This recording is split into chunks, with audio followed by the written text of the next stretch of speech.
Hello ನಮಸ್ಕಾರ, ಹೇಗಿದ್ದೀರಿ? Coorg boss digital ಮೀಡಿಯಾಗೆ ನಿಮ್ಗೆಲ್ರಿಗೂ ಪ್ರೀತಿಯ ಸ್ವಾಗತ. ನಾನು ಕಿಶೋರ್ ರೈ ಕತ್ತಲೆಕಾಡು. ಫಸ್ಟ್ ಟೈಮ್ ನೀವು ನೋಡ್ತಾ ಇದ್ರೆ ನಮ್ಮನ್ನ ಸಬ್ಸ್ಕ್ರೈಬ್ ಮಾಡ್ಕೊಳ್ಳಿ. ಹಾಗೆ ಕೂರ್ಗ್ ಬಾಸ್ ಯೂಟ್ಯೂಬ್ ಚಾನಲ್ ನಲ್ಲಿ ನಮ್ಮ ಕುಟುಂಬಕ್ಕೆ ನೀವು ಕೂಡ ಜಾಯಿನ್ ಆಗುವಂತಹ ಅವಕಾಶ ಇದೆ. ಜಾಯಿನ್ ಬಟನ್ ಅನ್ನ ಕ್ಲಿಕ್ ಮಾಡಿ ನಿಮ್ಮ ಪ್ರೋತ್ಸಾಹವನ್ನ ಆ ಮೂಲಕ ನಮ್ಮೊಂದಿಗೆ ಕೊಡಿ ಅಂತ ಕೇಳ್ಕೊಳ್ತಾ ಇದ್ದೇನೆ. ಇವತ್ತಿನ ಕಂಟೆಂಟ್ ನಲ್ಲಿ ಮಹಾರಾಷ್ಟ್ರದ ಪುಣೆಯಲ್ಲಿ ಆದಂತಹ ಒಂದು ಘಟನೆ ಕಳೆದ ಒಂದು ವಾರದಿಂದ ತುಂಬಾನೇ ಚರ್ಚೆ ಆಗ್ತಾ ಇದೆ. ಇನ್ಸಿಡೆಂಟ್ ಆಗಿ 12 ದಿನ ಆಯ್ತು. ಆದ್ರೂ ಕೂಡ ದಿನದಿಂದ ದಿನಕ್ಕೆ ಒಂದೊಂದೇ ವಿಚಾರಗಳು ಹೊರ ಬರ್ತಾನೆ ಇದ್ದಾವೆ.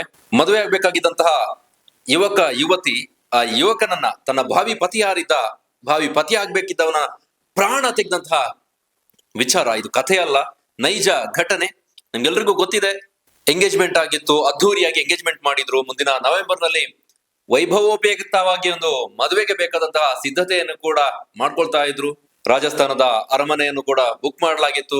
ಜೊತೆಗೆ ಕುಟುಂಬಸ್ಥರಿಗಾಗಿ 2 ಫ್ಲೈಟ್ ಅನ್ನ ಕೂಡ ಕುಟುಂಬಸ್ಥರು ಬುಕ್ ಮಾಡ್ಕೊಂಡಿದ್ರು. ಆ ಮದುವೆ ಮನೆಯವರು ಬುಕ್ ಮಾಡಿದ್ರು. ಅಂದುಕೊಂಡಂತೆ ಆಗಿದ್ರೆ ನವೆಂಬರ್ ನಲ್ಲಿ ಒಂದು ದೊಡ್ಡ ಮದುವೆಗೆ ಭಾರತ ಸಾಕ್ಷಿ ಆಗ್ತಾ ಇತ್ತು. ಆದ್ರೆ ಯಾವ ಹೆಣ್ಣಿನ ಕೈ ಹಿಡಿಬೇಕಾಗಿತ್ತೋ ಅದೇ ಹೆಣ್ಣು ಆ ಯುವಕನ ಪ್ರಾಣ ತೆಗೆದಂತಹ ವಿಚಾರ. ಕೇತನ್ ಅಗರ್ವಾಲ್, ಸಿಯಾ ಗೋಯಲ್, ಆ ಹುಡುಗಿ ಕೇತನ್ ಅಗರ್ವಾಲ್ ಪ್ರಾಣ ತೆಗೆದಂತಹ ಯುವತಿ ಸಿಯಾ ಗೋಯಲ್. ಗೊತ್ತಿದೆ ಅದು ಹೇಗಾಯ್ತು, ಏನು ಎತ್ತ ಅಂತ. ಈಗಿನ ವಿಷಯ ಏನಪ್ಪಾ ಅಂತ ಹೇಳಿದ್ರೆ, ಘಟನೆ ಆ ಕೃತ್ಯವನ್ನ ಮಾಡೋದಕ್ಕಾಗಿ ಬಹಳ ಪ್ಲಾನ್ಡ್ ಆಗಿ ಮಾಡ್ಕೊಂಡಿದ್ರು ಅನ್ನೋದು ಹೊರ ಬರ್ತಾ ಇದೆ. ಅದು ಯಾರು ಹೇಳಿದಂತಹ ಕಟ್ಟುಕಥೆಯಲ್ಲ, ಪೊಲೀಸರ ಇನ್ವೆಸ್ಟಿಗೇಷನ್ ನಲ್ಲಿ ಬಯಲಾಗ್ತಾ ಇರುವಂತಹ ವಿಚಾರ. ಬಹಳ ಆತಂಕ ಹುಟ್ಟಿಸುತ್ತೆ, ಜೊತೆಗೆ ಆಘಾತವನ್ನು ಉಂಟು ಮಾಡುವಂತಹ ವಿಚಾರ. ಒಂದು 20 ವರ್ಷದ ಯುವತಿ ಹೇಗೆಲ್ಲ ಒಂದು ತನ್ನ ಕ್ರಿಮಿನಲ್ ಆಗಿ ತನ್ನ ತಲೆಯನ್ನ ಓಡಿಸಬಹುದು, ತನ್ನ ಮೆದುಳಿಗೆ ಕೆಲಸ ಕೊಡ್ಬೋದು ಅನ್ನುವಂತ ನಿಟ್ಟಿನಲ್ಲಿ ಆಕೆ ಮಾಡಿದಂತಹ ಕೆಲಸಗಳು ಬಹಳ ಆತಂಕ ಹುಟ್ಟಿಸುವಂತದ್ದು. ಈ ವಯಸ್ಸಿಗೆ ಈ ರೀತಿಯಾಗಿ ಯೋಚನೆ ಮಾಡೋದಕ್ಕೆ ಸಾಧ್ಯನಾ ಅನ್ನುವ ನಿಟ್ಟಿನಲ್ಲಿ ಆಕೆಯ ನಡೆ ಈಗ ಬಹಳ ಚರ್ಚೆಗೆ ಕಾರಣವಾಗಿದೆ. ಲೋಹಗಢ್ ಕೋಟೆಗೆ ಕೇತನ್ ಅಗರ್ವಾಲ್ನ ಕರ್ಕೊಂಡು ಸಿಯಾ ಟ್ರೆಕ್ಕಿಂಗ್ ಹೋಗೋದು. ಮೊದಲ ಅಟೆಂಪ್ಟ್ ನಲ್ಲಿ ಅಲ್ಲಿ ಫೇಲ್ಯೂರ್ ಆಗ್ತಾಳೆ. 2ನೇ ಅಟೆಂಪ್ಟ್ ಹೇಗಾದ್ರೂ ಮಾಡಿ ಅಲ್ಲಿ ಹೋಗಿ ಫೋಟೋ ಶೂಟ್ ಮಾಡ್ಕೋಬೇಕು ಅಂತ. ಈ ಫೋಟೋ ಶೂಟ್ಗೆ ಹಿಂದೆ ಬಾಲಿಗೆ ಹೋಗುವಂತಹ ಟ್ರಿಪ್ ಮಾಡ್ಕೊಂಡಿದ್ರು. ಬಾಲಿಗೆ ಹೋಗುವ ಟ್ರಿಪ್ ನಲ್ಲೂ ಕೂಡ ಅಲ್ಲಿಗೆ ಹೋದ್ರೆ ತನ್ನ ಪ್ರಿಯತಮ ಇನ್ನೊಬ್ಬ ಚೇತನ್ ಚೌಧರಿ ಇರ್ತಾನಲ್ಲ, ಈಕೆಯ ಲವರ್, ಆತನನ್ನ ಅಲ್ಲಿಗೆ ಕರೆದುಕೊಂಡು ಹೋಗೋದಕ್ಕೆ ಆಗೋದಿಲ್ಲ. ಅಲ್ಲಿ ನಮ್ಮ ಪ್ಲಾನ್ ವರ್ಕೌಟ್ ಆಗೋದಿಲ್ಲ ಅನ್ನೋ ಉದ್ದೇಶದಿಂದ ಬಾಲಿಗೆ ಇನ್ನೇನು ಹೋಗಿ ಫ್ಲೈಟ್ ಹತ್ಬೇಕು ಅನ್ನೋ ಪ್ರಯತ್ನದಲ್ಲಿ ಕೆಲವೇ ಗಂಟೆಗಳಿಗಿಂತ ಮೊದಲು ಆಕೆ ಆತನ ಪಾಸ್ಪೋರ್ಟ್ ಅನ್ನ, ಯಾರು ಕೇತನ್ ಅಗರ್ವಾಲ್ ಪಾಸ್ಪೋರ್ಟ್ ಅನ್ನ ಹರಿದು ಬಿಸಾಕ್ತಾಳೆ. ಅದೆಲ್ಲೋ ಬೆಂಕಿಗೆ ಹಾಕ್ತಾಳೋ ಅಥವಾ ಯಾವ್ದೋ ಡಸ್ಟ್ ಬಿನ್ಗೆ ಹಾಕ್ತಾಳೋ ಅದು ಕೂಡ ಪೊಲೀಸರು ಹುಡುಕಾಟ ಮಾಡ್ತಾ ಇದ್ದಾರೆ. ಆದ್ರೆ ಯಾವ್ದೋ ಒಂದು ಹೋಟೆಲ್ ಫುಡ್ ಹೌಸ್ ಹತ್ರ ಹೋಗಿ ಆ ಕಾರ್ ಚಾಲಕ ಗಾಡಿಯನ್ನ ನಿಲ್ಲಿಸಿದಂತ ಸಂದರ್ಭದಲ್ಲಿ ಎಲ್ಲ ಒಳಗೆ ಹೋಗಿರ್ತಾರೆ. ಏಕೆ ನಾನೇನೋ ಮೊಬೈಲ್ ಅನ್ನ ಮರ್ತು ಬಂದಿದ್ದೇನೆ ಅನ್ನೋಂತ ನೆಪವನ್ನ ಹೇಳಿ ಕಾರ್ ಹತ್ರ ಬಂದು ಅಲ್ಲಿ ಈ ಪಾಸ್ಪೋರ್ಟ್ ಅನ್ನ ಗಾಡಿ ಬ್ಯಾಗ್ ನಿಂದ ತೆಗೆದು ಅದೇನ್ ಮಾಡಿದ್ರೋ ಗೊತ್ತಿಲ್ಲ. ಅದು ಒಂದು ಭಾಗ. ಅದಾದ ನಂತರ ಈ ಲೋಹಗಢ್ ಕೋಟೆಗೆ ಟ್ರೆಕ್ಕಿಂಗ್ ಹೋಗೋದಕ್ಕೆ ಪ್ಲಾನ್ ಮಾಡ್ತಾರಲ್ಲ, ಅದಕ್ಕಿಂತ ಮುಂಚಿತವಾಗಿ ಒಂದಷ್ಟು ಪ್ರೀ ಪ್ಲಾನ್ ಅನ್ನ ಮಾಡ್ಕೊಂಡಿರ್ತಾಳೆ. ಚೇತನ್ ಚೌಧರಿ ಜೊತೆಗೂ ಕೂಡ ಮಾತುಕತೆ ಆಗಿರುತ್ತೆ. ಇಬ್ರು ಸೇರ್ಕೊಂಡು ಪ್ಲಾನ್ ಮಾಡಿರ್ತಾರೆ ಹೇಗ್ ಮಾಡೋದು. ಏನೇ ಮಾಡಿದ್ರು ಕೂಡ ಈ ಪೊಲೀಸರ ವಿಚಾರಣೆ ಅಥವಾ ತನಿಖೆಯಲ್ಲಿ ಹೊರಬರುತ್ತೆ. ಈ ತನಿಖೆಗೆ ಸಿಗದ ಹಾಗೆ, ಏನು ಕುರುಹು ಸಿಗದ ಹಾಗೆ ನಾವು ಏನು ಮಾಡ್ಬೋದು ಅನ್ನೋ ನಿಟ್ಟಿನಲ್ಲಿ ಬಹಳ ಕ್ರಿಮಿನಲ್ ಮೈಂಡ್ ಅನ್ನ ಓಡಿಸ್ತಾಳೆ. ಯಾರ ಐಡಿಯಾ ಕೊಟ್ಟರೋ ಗೊತ್ತಿಲ್ಲ. ಗೂಗಲ್ ನಲ್ಲಿ ಸರ್ಚ್ ಮಾಡ್ತಾರೆ, ಯೂಟ್ಯೂಬ್ ನಲ್ಲಿ ಸರ್ಚ್ ಮಾಡ್ತಾರೆ. ಯಾವ ರೀತಿ ಆತನ ಪ್ರಾಣವನ್ನ ತೆಗಿಬಹುದು, ಯಾವ ಜಾಗಕ್ಕೆ ಹೋದ್ರೆ ಬೆಟರ್, ಹೇಗೆಲ್ಲ ಉಪಾಯಗಳು ಸಿಗ್ಬಹುದು ಅನ್ನೋ ನಿಟ್ಟಿನಲ್ಲಿ ಗೂಗಲ್ ಮಾಡ್ತಾರೆ. ಇದನ್ನೆಲ್ಲ ಪೊಲೀಸರು ಅವರ ಮೊಬೈಲ್ ಅವರ ಸರ್ಚ್ ಹಿಸ್ಟ್ರಿಯನ್ನ ತೆಗಿತಾರೆ. ಸರ್ಚ್ ಹಿಸ್ಟ್ರಿನ ನೋಡಿದಂತ ಸಂದರ್ಭದಲ್ಲಿ ಈ ಎಲ್ಲ ವಿಚಾರಗಳು ಬೆಳಕಿಗೆ ಬರ್ತಾ ಇದೆ. ಸೇಮ್ ಪಾಯಿಂಟ್ ಅನ್ನ ಇಟ್ಕೊಂಡು ಅವರು ಏನ್ ಸರ್ಚ್ ಮಾಡಿರ್ತಾರೆ ಎಲ್ಲವೂ ಕೂಡ ಒಂದೊಂದೇ ಆಗಿ ಪೊಲೀಸರಿಗೆ ಸಿಗ್ತಾ ಇದೆ. ಜೊತೆಗೆ ಈ ಹಿಂದೆ ಚೇತನ್ ಚೌಧರಿ ಆತ ತನ್ನ ಮೊಬೈಲ್ ನ ತನ್ನ ಶಾಪ್ ನಲ್ಲಿ ಇಟ್ಟು ಬಂದಿರ್ತಾನೆ. 16 ಕಿಲೋಮೀಟರ್ ಪ್ರಯಾಣ ಮಾಡಿ 2 ವೀಲರ್ ನಲ್ಲಿ ಬಂದಿರ್ತಾನೆ. ಬರುವ ಸಂದರ್ಭದಲ್ಲಿ ಕಮ್ಯುನಿಕೇಶನ್ಗೆ ಯಾವ್ದಾದ್ರು ಮೊಬೈಲ್ ಬೇಕಲ್ಲ, ಆ ತನ್ನ ಶಾಪ್ ನಲ್ಲಿ ಕೆಲಸ ಮಾಡುವಂತಹ ಒಬ್ಬ ಎಂಪ್ಲಾಯಿಯ ಸಿಬ್ಬಂದಿಯ ಮೊಬೈಲ್ ಅನ್ನ ತೆಗೆದುಕೊಂಡು ಬಂದಿರ್ತಾನೆ. ಈಕೆಯ ಕಾಲ್ ರೆಕಾರ್ಡ್ ಅನ್ನ ತೆಗೆದು ನೋಡಿದಂತಹ ಸಂದರ್ಭದಲ್ಲಿ, ಕಾಲ್ ಹಿಸ್ಟ್ರಿಯನ್ನ ತೆಗೆದು ನೋಡಿದಂತಹ ಸಂದರ್ಭದಲ್ಲಿ ಈತನ ಶಾಪ್ ನಲ್ಲಿ ಕೆಲಸ ಮಾಡ್ತಾ ಇರುವಂತಹ ಸಿಬ್ಬಂದಿಯ ಮೊಬೈಲ್ಗೆ ಕಾಂಟ್ಯಾಕ್ಟ್ ಆಗಿರೋದು ಗೊತ್ತಾಗುತ್ತೆ. ಆದ್ರೆ ಆ ಮೊಬೈಲ್ ಈತ ಎಲ್ಲೆಲ್ಲಿ ಸಂಚಾರ ಮಾಡಿರ್ತಾನೆ ಅಲ್ಲೆಲ್ಲ ಅದರ ಲೊಕೇಶನ್ ಪತ್ತೆ ಆಗುತ್ತೆ.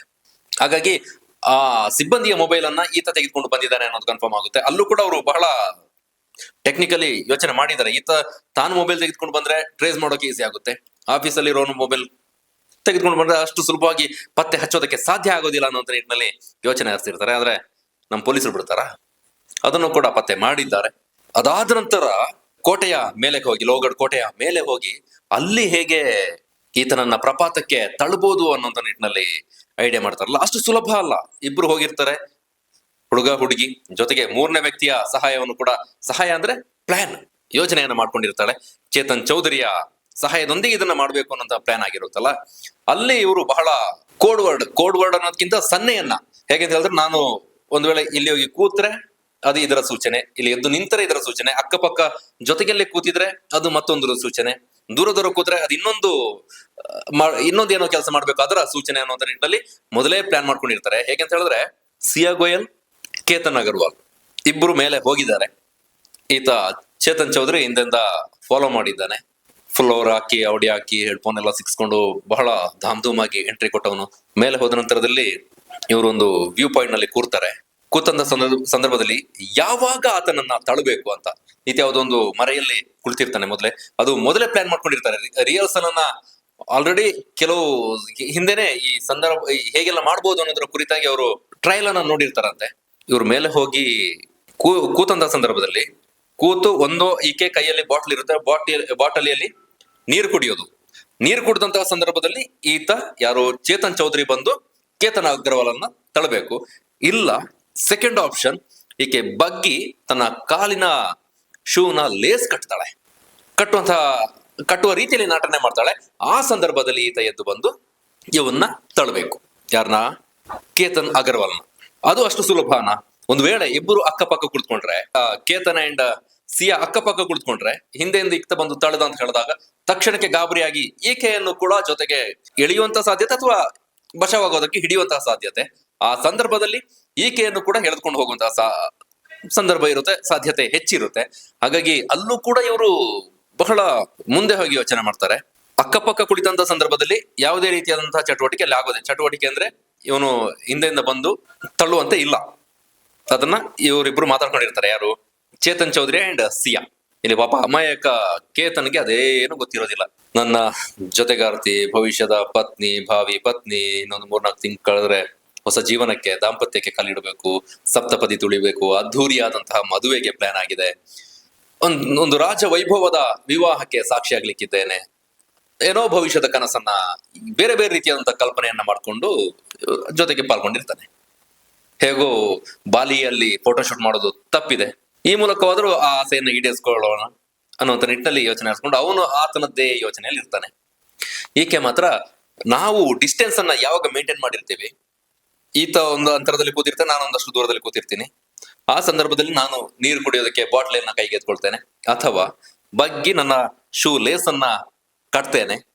ಆವಾಗ ಬಂದು ನೀನು ಆತನ್ನ ತಳ್ಳಬೇಕು. ಹೇಗೆಂತ ಹೇಳಿದ್ರೆ, ಒಂದು 3-4 ಅಡಿ ಅಂತರದಲ್ಲಿ ಕೂತಾಗ ಈತ ಬಂದು ತಳ್ಳದಂತ ಸಂದರ್ಭದಲ್ಲಿ ಈ ಏನು ಕೇತನ್ ಅಗರ್ವಾಲ್ ಇದ್ದಾನೆ, ಆತನಿಗೆ ಅಕ್ಕಪಕ್ಕ ಹಿಡಿಯೋದಕ್ಕೆ ಏನ್ ಸಿಗೋದಿಲ್ಲ, ಇವಳಿಂದಲೂ ಕೂಡ ದೂರ ಇರ್ತಾನಲ್ಲ, ಆ ಸನ್ನಿವೇಶನ ಸಂದರ್ಭವನ್ನ ಬಳಸ್ಕೊಂಡು ನೀನು ತಳ್ಳಬೇಕು ಅಂತ ಒಂದು ಟೈಮ್ನಲ್ಲಿ ಆ ಸಂದರ್ಭ ಬರುತ್ತೆ. ಈತ ಚೇತನ್ ಚೌಧರಿ ಬಂದು ಆತನನ್ನ ತಳ್ಳಿ ಪ್ರಪಾತಕ್ಕೆ ಹಾಕ್ತಾನೆ. ಅಲ್ಲಿಗೆ ಇವರ ಪ್ಲಾನ್ ಸಕ್ಸಸ್. ಅಲ್ಲಿನ ನಂತರ ಈಕೆಯ ನಾಟಕ ಶುರು. ಏನು ಜೋರ್ ಗೋಳಾಟ, ಕೇತನ್ ಕಾಲ್ ಜಾರಿ ಬಿದ್ದ, ಏನೆಲ್ಲೋ ಗೋಳಾಟ ಆಡಿ ಅಲ್ಲಿ ಬಂದು ಅಲ್ಲಿನ ಸಿಬ್ಬಂದಿ ಹತ್ರ ಬಂದು ಹೇಳ್ತಾಳೆ, ಅಲ್ಲಿನ ಬಾಡಿಯನ್ನು ತರ್ತಾರೆ. ತನ್ನಂತ ಸಂದರ್ಭದಲ್ಲೂ ಕೂಡ ಈಕೆ ಆ ಗೋಳಾಟ ತಡೆಯೋದಕ್ಕಾಗೋದಿಲ್ಲ. ಮನೆಗೆ ಕೂಡ ಹೋಗಿ ಇದೇ ರೀತಿಯಾದಂತಹ ನಾಟಕವನ್ನ ಮಾಡ್ತಾಳೆ. ಆಕೆ ಇನ್ಸ್ಟಾಗ್ರಾಮ್ ಇತ್ಯಾದಿ ಅಕೌಂಟ್ ಗಳೇನಿರ್ತವೆ, ಸೋಷಿಯಲ್ ಮೀಡಿಯಾ ಪ್ಲಾಟ್ಫಾರ್ಮ್ ಗಳಲ್ಲಿ ಇರ್ತಾಳಲ್ಲ, ಅಕೌಂಟ್ ನಲ್ಲಿ ಅಲ್ಲೆಲ್ಲ ಪೋಸ್ಟ್ ಹಾಕೊಂಡು ಸಿಂಪತಿ ಕ್ರಿಯೇಟ್ ಮಾಡೋದಕ್ಕೆ ಮುಂದಾಗಿದ್ದಾಳೆ. ಅದಾಗಿದೆ ಕೂಡ. ಅನೇಕ ಮಂದಿ ಪಾಪ ಇನ್ನೇನೋ ಮದುವೆ ಆಗ್ಲಿಕ್ಕಿದ್ದಂತಹ ಹುಡುಗಿ ಜೊತೆಗೆ ಹೋಗಿ ಏನೋ ಫೋಟೋಶೂಟ್ಗೆ ಅಂತ ಹೋಗಿ ಪ್ರಾಣವನ್ನೇ ಕಳ್ಕೊಳ್ಳುವಂತ ರೀತಿಯಲ್ಲ ಆಯ್ತಲ್ಲ, ಆ ರೀತಿ ಇತ್ಯಾದಿ ಮರುಗ್ತಾರೆ. ಆದ್ರೆ ಪೊಲೀಸರ ತನಿಖೆ ಜೊತೆಗೆ ಆ ಒಂದಷ್ಟು ಅನುಮಾನಗಳು ಹುಟ್ಟದಂತ ಸಂದರ್ಭದಲ್ಲಿ ಆಕೆ ಹೇಳಿಕೆಯನ್ನ ಕೊಡುವಾಗ, ಹೇಳಿಕೆ ಜೊತೆಗೆ ಕುಟುಂಬಸ್ಥರ ಜೊತೆಗೆ ಮಾತಾಡುವಂತ ಸಂದರ್ಭದಲ್ಲಿ ಒಂದಕ್ಕಿಂತ ಒಬ್ಬರ ಜೊತೆ ಒಂದು ಮಾತಾಡಿದ್ರೆ ಜೊತೆಗೆ ಇನ್ನೊಂದ್ಸಲ ಸ್ವಲ್ಪ ಹೊತ್ತು ಬಿಟ್ಟು ಬಂದ ಮಾತಾಡುವಂತ ಸಂದರ್ಭದಲ್ಲಿ ಇನ್ನೇನೋ ಒಂದಷ್ಟು ಸ್ಟೇಟ್ಮೆಂಟ್ ಅನ್ನ ಕೊಡ್ತಾ ಇದ್ಲು. ಆಗ ಇವರಿಗೆ ಗೊಂದಲ ಉಂಟಾಗಿ ಪೊಲೀಸರಿಗೆ ಕಂಪ್ಲೇಂಟ್ ಮಾಡ್ತಾರೆ. ಪೊಲೀಸರು ವಿಚಾರಣೆ ನಡೆಸ್ತಾರೆ. ಇದೆಲ್ಲ ಗೊತ್ತಾಗಿದ್ದು, ಈ ಶೂ ಕಟ್ಟಿದ್ದು, ನೀರ್ ಕುಡಿಯುವಂತ ಪ್ಲಾನ್, ಆತ ಎದ್ದು ಬಂದು ಈತನ್ನ ತಳ್ಳುವಂತದ್ದು, ಇದೆಲ್ಲ ಗೊತ್ತಾಗಿದೆ. ಹೇಗೆ ಅಂತ ಹೇಳಿದ್ರೆ, 2 ದಿನದ ಹಿಂದೆ ಪೊಲೀಸರು ಈ ಸಿಚುವೇಶನ್ ಅನ್ನ ಮರುಸೃಷ್ಟಿ ಮಾಡ್ತಾರೆ. ಏನೇ ಒಂದು ಕ್ರೈಮ್ ಆದಂತಹ ಸಂದರ್ಭದಲ್ಲಿ ಪೊಲೀಸರು ಆ ಘಟನೆಯನ್ನ ಮರುಸೃಷ್ಟಿ ಮಾಡ್ತಾರೆ. ಅದು ಕೇವಲ ಈ ಪ್ರಕರಣ ಅಂತ ಅಲ್ಲ, ಕಳ್ಳತನ ಪ್ರಕರಣ ಅಥವಾ ಅದು ಬೇರೆ ಕೊಲೆ ಪ್ರಕರಣ ಆಗ್ಲಿ ಅಥವಾ ಇನ್ಯಾವುದೋ ದರೋಡೆ ಪ್ರಕರಣದಲ್ಲಿ ಆರೋಪಿಗಳು ಸಿಕ್ಕದಂತಹ ಸಂದರ್ಭದಲ್ಲಿ ಅವರನ್ನ ಬಳಸ್ಕೊಂಡು ಆ ಘಟನೆಯನ್ನ ಮರು ಕ್ರಿಯೇಟ್ ಮಾಡೋದು, ರೀಕ್ರಿಯೇಟ್ ಮಾಡ್ತಾರೆ. ಯಾವ ರೀತಿ ಆಯ್ತು ಅನ್ನೋದ್ರ ಬಗ್ಗೆ ಅವರಿಗೆ ಒಂದು ಸ್ಪಷ್ಟತೆ ಬೇಕು, ಅವರ ತನಿಖೆಗೆ ಪೂರಕವಾದಂತಹ ಎವಿಡೆನ್ಸ್ ಅನ್ನು ಅವರು ಕಲೆ ಹಾಕ್ಬೇಕಾಗುತ್ತೆ. ಆ ನಿಟ್ಟಿನಲ್ಲಿ ಈ ವಿಚಾರದಲ್ಲೂ ಕೂಡ ಪೊಲೀಸರು ಮಾಡ್ತಾರೆ. ಆವಾಗ ಈ ವಿಷಯ ಗೊತ್ತಾಗಿದೆ. ಶೂ ಕಟ್ಟುವಂತಹ ಸಂದರ್ಭವನ್ನ ಬಳಸ್ಕೊಂಡು ಅಥವಾ ನೀರು ಕುಡಿಯುವಂತಹ ಸಂದರ್ಭವನ್ನ ಬಳಸ್ಕೊಂಡು ಆತನನ್ನ, ಕೇತನ್ ಅಗರ್ವಾಲ್ ಅನ್ನ ಮೇಲಿಂದ ಪ್ರಪಾತಕ್ಕೆ ತಳ್ಳುವಂತಹ ಪ್ಲಾನ್ ಅನ್ನ ಹಾಕೊಂಡಿದ್ರು ಅಂತ. ಸದ್ಯಕ್ಕೆ ಈಗ ನ್ಯಾಯಾಂಗ ಬಂಧನ ಅವಧಿ ವಿಸ್ತರಣೆ ಆಗಿದೆ. ವಿಚಾರಣೆ ಕೂಡ ಶೀಘ್ರಗತಿಯಲ್ಲಿ, ವಿಚಾರಣೆ ಅಂದ್ರೆ ತನಿಖೆ ಶೀಘ್ರಗತಿಯಲ್ಲಿ ಆಗ್ತಾ ಇದೆ. ಪೊಲೀಸರು ಬೇರೆ ಬೇರೆ ಆಯಾಮದಲ್ಲಿ ವಿಚಾರಣೆ ಮಾಡ್ತಾ ಇದ್ದಾರೆ. ಈ ಪ್ರಕರಣಕ್ಕೆ ಸಂಬಂಧಪಟ್ಟಂತಹ ಸಾಕ್ಷಿಗಳನ್ನ ಕೂಡ ವಿಚಾರಣೆ ನಡೆಸ್ತಾ ಇದ್ದಾರೆ, ಸಾಕ್ಷಿಗಳನ್ನ ಕಲೆ ಹಾಕ್ತಾ ಇದ್ದಾರೆ. ಇನ್ನೊಂದು ಇಂಟ್ರೆಸ್ಟಿಂಗ್ ವಿಚಾರ ಅಂತ ಹೇಳಿದ್ರೆ, ಈ ನ್ಯಾಯಾಂಗ ಹೋರಾಟದಲ್ಲೂ ಕೂಡ ಬಹಳ ಕುತೂಹಲಕಾರಿ ಬೆಳವಣಿಗೆಗಳಾಗ್ತಾ ಇದ್ದಾವೆ. ನಮ್ಮ ಭಾರತ ದೇಶದ ಪ್ರಖ್ಯಾತ ವಕೀಲರ ಸಾಲಿನಲ್ಲಿ ಮುಂಚೂಣಿಯಲ್ಲಿ ಕಾಣೋದಕ್ಕೆ ಸಿಗುವಂತಹ ಹೆಸರು ಅಂತ ಹೇಳಿದ್ರೆ ಉಜ್ವಲ್ ನಿಕ್ಕಂ. ಅವರು ಈ ಕೇತನ್ ಅಗರ್ವಾಲ್ ಪರವಾಗಿ ವಾದ ಮಾಡೋದಕ್ಕೆ ಜವಾಬ್ದಾರಿಯನ್ನು ತೆಗೆದುಕೊಂಡಿದ್ದಾರೆ. ಅವರ ಕುಟುಂಬಸ್ಥರು ಉಜ್ವಲ್ ನಿಕ್ಕಂ ಅವರನ್ನ ಅಪ್ರೋಚ್ ಆಗಿದ್ದಾರೆ, ಅವರು ಕಾರ್ಯವನ್ನ ಶುರು ಮಾಡಿದ್ದಾರೆ. ಉಜ್ವಲ್ ನಿಕ್ಕಂ ಯಾರು ಅಂತ ಬಹುತೇಕರಿಗೆ ಗೊತ್ತಿರಬಹುದು. ಮುಂಬೈ ಟೆರರ್ ಅಟ್ಯಾಕ್ ನಲ್ಲಿ ಕಸಬ್ನ ವಿರುದ್ಧವಾಗಿ ವಾದವನ್ನ ಮಂಡಿಸಿ, ಸಮರ್ಥ ವಾದವನ್ನ ಮಂಡಿಸಿ ಕೊನೆಗೊಂದು ತಾರ್ಕಿಕ ಅಂತ್ಯವನ್ನ ತಂದುಕೊಟ್ಟಂತಹ ಪ್ರಖ್ಯಾತ ವಕೀಲ ಉಜ್ವಲ್ ನಿಕ್ಕಂ ಇದೀಗ ಈ ಪ್ರಕರಣದಲ್ಲಿ ಎಂಟ್ರಿ ಆಗಿದ್ದಾರೆ. ನೋಡೋಣ ಯಾವ ರೀತಿ ಸಾಗುತ್ತೆ ಅಂತ. ಇದರ ಜೊತೆಗೆ ಸಿಯಾ ಗೋಯಲ್ ಆಕೆಯ ಪರವಾಗಿ ವಕೀಲಿಕೆಯನ್ನ ವಹಿಸಿಕೊಳ್ಳುವ ವಿಚಾರದಲ್ಲಿ ಆಕೆಯ ಕುಟುಂಬಸ್ಥರು, ಆಕೆಯ ಸಹೋದರ ಜೊತೆಗೆ ಆ ವಕೀಲರ ನಡುವೆ ಒಂದಷ್ಟು ಅಭಿಪ್ರಾಯ ವ್ಯತ್ಯಾಸ ಕಂಡು ಬರ್ತಾ ಇದೆ. ನಾವು ಆತನನ್ನ ನಿಯೋಜನೆ ಮಾಡಿಲ್ಲ, ಆತನೇ ಮುಂದೆ ಬಂದು ಮಾಡ್ತಾ ಇದ್ದಾರೆ ಅಂತ ಈ ವಿಚಾರವಾಗಿ ವಕೀಲರು ಮಾನನಷ್ಟ ಮೊಕದ್ದಮೆಯನ್ನ ಆಕೆಯ ಸಹೋದರನ ಮೇಲೆ ಹಾಕಿದ್ದಾರೆ. ನಾನು ಆಕೆ ಸಹಿ ಹಾಕಿದ ಲೆಟರ್ ಮೇಲೆಗೆ ನಾನು ವಕಾಲತನ ವಹಿಸ್ಕೊಂಡಿರೋದು, ನಾನು ಸ್ವಂತದಾಗಿ ಬಂದು ಮಾಡಿಲ್ಲ, ನನ್ನ ಘನತೆಗೆ ಧಕ್ಕೆ ತರುವಂತಹ ಕೆಲಸವನ್ನ ಸಿಯಾ ಸಹೋದರ ಮಾಡ್ತಾ ಇದ್ದಾರೆ ಅನ್ನೋ ನಿಟ್ಟಿನಲ್ಲಿ ಒಂದಷ್ಟು ಕೋಟಿ ಮಾನನಷ್ಟ ಮೊಕದ್ದಮೆಯನ್ನ ಹಾಕಿದ್ದಾರೆ. ದಿನದಿಂದ ದಿನಕ್ಕೆ ಬೇರೆ ಬೇರೆ ರೀತಿಯಾದಂತಹ ವಿಚಾರಗಳು ಬರ್ತಾ ಇದೆ. ಬೇರೆ ಬೇರೆ ಅಂದ್ರೆ ಹೊಸ ಹೊಸ ವಿಚಾರಗಳು ತಿಳಿದು ಬರ್ತಾ ಇದೆ. ಒಂದು ಪ್ರಕರಣದ ಹಿಂದೆ ಯಾವೆಲ್ಲ ರೀತಿಯಲ್ಲಿ ಈ ಇಬ್ಬರು ಕಾರ್ಯಪ್ರವೃತ್ತರಾಗಿದ್ರು, ಹೇಗೆಲ್ಲ ಪ್ಲಾನ್ ಮಾಡಿದ್ರು, ಜೊತೆಗೆ ಅದರ ಹಿಂದಿನ ತಯಾರಿ ಹೇಗಿತ್ತು, ಸಿದ್ಧತೆಗಳು ಯಾರ್ಯಾರನ್ನ ಸಂಪರ್ಕ ಮಾಡಿದ್ರು, ಹೇಗೆಲ್ಲ ಇವರ ಆಲೋಚನೆಗಳು ಸಾಗಿತ್ತು ಅನ್ನೋದರ ಕುರಿತಾಗಿ ವಿಚಾರಗಳು ಹೊರ ಬರ್ತಾ ಇದೆ. ತನಿಖೆ ಮುಗ್ದ ನಂತರ ನ್ಯಾಯಾಲಯದಲ್ಲೂ ಕೂಡ ಇದರ ಕುರಿತಾಗಿ ವಿಚಾರಣೆ ನಡೆಯುವಂತಹ ಸಂದರ್ಭದಲ್ಲಿ ಅಲ್ಲೂ ಕೂಡ ಬಹಳ ಇಂಟ್ರೆಸ್ಟಿಂಗ್ ಡೆವಲಪ್ಮೆಂಟ್ಗಳು ಆಗ್ಬೋದು. ಯಾಕಂತಂದ್ರೆ ಆಗ್ಲೇ ಹೇಳಿದಾಗೆ ಉಜ್ವಲ್ ನಿಕ್ಕಂ ಅವರು ಕೇತನ್ ಅಗರ್ವಾಲ್ ಅವರ ಕುಟುಂಬದ ಪರವಾಗಿ ವಾದವನ್ನ ಮಾಡ್ತಾ ಇದ್ದಾರೆ. ಹಾಗಾಗಿ ನೋಡೋಣ ಮುಂದೆ ಹೇಗೆ ಸಾಗುತ್ತೆ ಅಂತ. ಮತ್ತೆ ಮುಂದಿನ ಕಂಟೆಂಟ್ ಅಲ್ಲಿ ಸಿಗೋಣ. ಅಲ್ಲಿವರೆಗೂ ಕ್ಷೇಮವಾಗಿರಿ. ಧನ್ಯವಾದ.